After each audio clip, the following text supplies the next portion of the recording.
হাসরের ময়দানে মনে রাখো ভাইয়া, নবী সাল্লাল্লাহু আলাইহি সাল্লাম উম্মতের আমলনামা দেখবে, উম্মতের আমলনামা দেখবে নবী। আর দেখা নবী সাল্লাল্লাহু আলাইহি ওয়াসাল্লাম উম্মতের এই আমলনামা হাতে নিয়ে যখন দেখবে পৃষ্ঠার পর পৃষ্ঠা, ফজরের নামাজ নাই, 30 বছর মিথ্যা বলে, 30 বছর সুদের লেনদেন, 40 বছর হারামের ব্যবসা করছে, কোনোদিন 5 ওয়াক্ত নামাজ পড়ে নাই, স্ত্রী পর্দা করে নাই, ছেলেটা নামাজ পড়ে নাই, ঘরের মধ্যে অনবরত টেলিভিশন চলছে। প্রিয় ভাই আমার, বাপ আমার, আল্লাহর নবী সাল্লাল্লাহু আলাইহি সাল্লাম সেদিন চোখের পানি ফেলবে আর বলবে, উম্মত এটা কি আমলনামা নিয়ে আসছে? উম্মত তুমি আমার এত বড় বেইজ্জতি কেমনে করলা? আমি 23টা বছর তোমাদের জন্য কেঁদেছিলাম।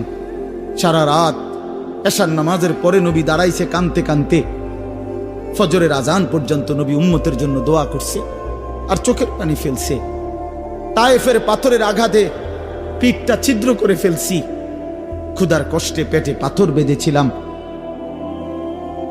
উহুদের দান শহীদ করা রক্ত নিয়ে উহুদের ময়দানে পড়েছিলাম বেহুশ হয়ে, ঘরের চুলায় 3 মাস আগুন জ্বলে নাই। এত কষ্ট, এত চোখের পানি, এত ক্ষুধার কষ্ট, এত রক্ত, বিনিময়ে উম্মত এটা কি নিয়ে আসলাম?